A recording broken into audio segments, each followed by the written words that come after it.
Mr. Jensen, do you wish to call? Mr. Jim Johnson? Jim Dudley.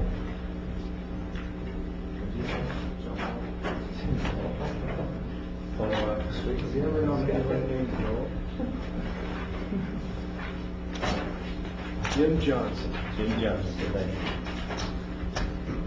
This number right here, raise your right hand. Do you solemnly swear that the testimony about you said in this hearing on before the court will be the truth, the whole truth, and nothing but the truth, so help you God? Let's see if I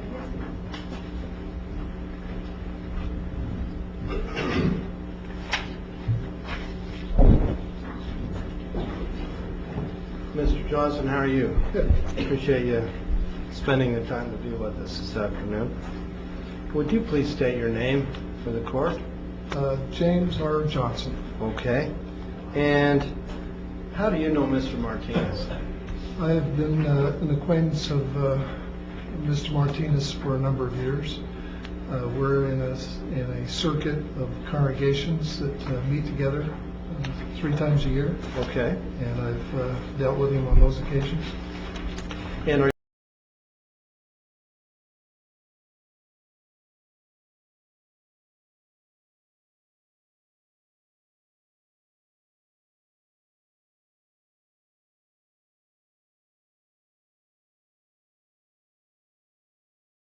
Salt Lake area. okay. And have you ever been an elder? I am an elder. You're an elder currently, in Yes, good standing? For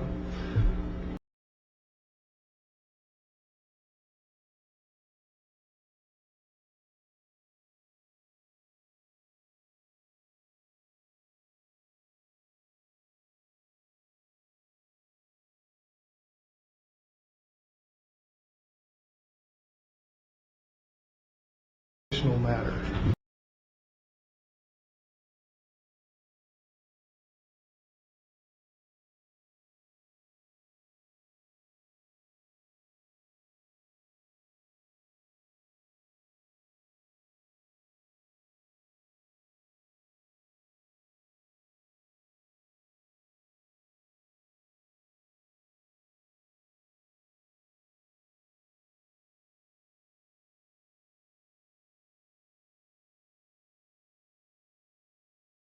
The distinction there. From a congregational matter, an ecclesiastical portion of this, the congregation would be involved with disfellowshipping, no longer fellowshipping with that individual. In a family matter situation, unlike other stereotypes of such things as Amish and so forth, where shunning is involved, where the whole family is shunned or whatever, we do not feel families are families. Even after conduct, even after these things, families still remain the focus. So disfellowshipping is from a congregational standpoint, not a family. I really need to emphasize that. So, would it be accurate to say that a member of the same family is not required to disfellowship another member of their family? Yeah, the way we look at that is, let's say, for example, a husband and wife. The wife gets disfellowshipped. Okay. They're Still married. They still get up in the morning. They still need to know where the Cheerios are. It's not like they throw them out into the street and say, you're shunned, you're no longer part of the family. Does the husband still talk to the wife? They still talk. They still have marital due. The family arrangement, that's why I say it's not a family matter, it's a congregational matter. Now when it comes to having a spiritual fellowship, that's congregational, that's ecclesiastical. And that's where the Bible makes it very clear in several occasions there that that's the responsibility of congregation members to adhere to that. Okay. Let's take a hypothetical in a divorce situation. If the mother was disfellowshipped, would the children be required to shun the mother? No. No, Would the children be shunned while they're with the mother? There's an important point to keep in mind there. Are the children baptized members of the congregation? If they're not, then they're truly only family and nothing applies. It's their mother. It's the one that gave them life. Of course they would continue to have a relationship with that individual. Do you happen to have any knowledge as to whether or not the children of Mr. Martinez are baptized? I don't. Okay. I'm from Salt Lake, so I don't know You're not in a his lot direct about the congregation. intimate part of the family. Okay. Yeah. One other thing I'd like to emphasize on disfellowshipping is when one becomes one of Jehovah's Witnesses, the elders in the congregation will go through several hundred questions with an individual prior to their becoming baptized. And part of that process is to make sure they understand the disfellowshipping and the disassociation process. Okay. Because that's a key important part of their Christian life. What is the purpose of the disfellowshipping process? And let me finish that comment. In reference to, it's my understanding that Leonard's ex-wife disassociated herself from the congregation. She was never disfellowshipped, if I have that accurate. Okay. Disassociation means that she says voluntarily, on her own, she writes a letter and says, I do not want to be viewed as one of Jehovah's Witnesses any longer. Okay. So there's the two categories. She voluntarily chose to leave rather than being expelled from the congregation. Just like she voluntarily chose to get baptized and become a member of Jehovah's Witnesses to begin with. Okay. She voluntarily said, I do not want to be part of that any longer. Okay. So there's the two terms, disassociation and disfellowship, that we use. We do not use the term shun. Shunning takes on a very stereotype, including throwing family out, tarring, feathering, and all that.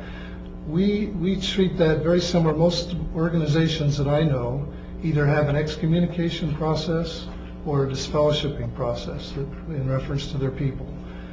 Here locally, we're familiar with Sonia Johnson, who was excommunicated from the local religion years ago.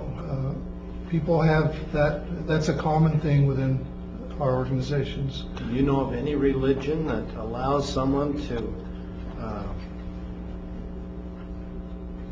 let's say, go against their teachings and still remain in good standing? I personally, now I'm not an expert on that. I certainly have a number of years of experience in talking to people, but Let's put it this way: is it common practice in all religions to disfellowship? That I'm aware of. A lot of times they don't adhere to their standards as closely as perhaps Jehovah's Witnesses might, or at least be talked about in that way.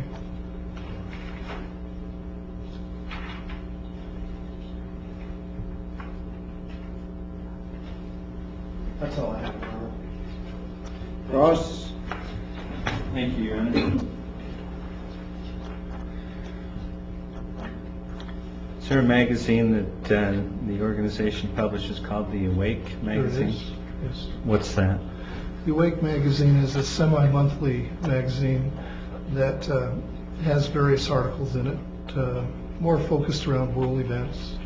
WatchTower magazine is its companion that is more focused on Bible topics. Okay, so the Awake magazine comes from the New York headquarters, published by them, and then it's disseminated. That's correct. As you go door to door, you leave copies of this. Yes. Would they have doctrine, for lack of a better term, I don't know what you would call it, but authoritative doctrine concerning the organization? Would they have doctrine? Would the Contained in the Awake magazine? The Awake magazine is published by Jehovah's Witnesses. So it would be doctrine, or it would be something acceptable to Yes. the 6 million members of the Yes. Jehovah's Witnesses. Mhm. Okay. And you've been an overseer for 25 years? I've been an overseer for 30 years. 30 I've been the years. presiding overseer in Sugar House area for 25 years. And I can certainly let you read this, and Mr. Jensen has a copy of it. It was attached to affidavit of Don D. Hines, and it's some quotations from the Awake magazine that deal with the shunning issue. As I understand, you testified the Jehovah's Witness organization does not shun, especially in the context of, say, the people in Pennsylvania. the Amish? You don't shun in that What I was fashion. saying is, that isn't what I said. What I said was, we do not use the term shunning Okay. because of that stereotype. It includes families and everything. If you just look up the word shun in the dictionary, the Hatfields shunned the McCoys. If you don't fellowship with somebody, is that shunning? That's the question I guess I'm asking you. Obviously. Draw the distinction. Yeah.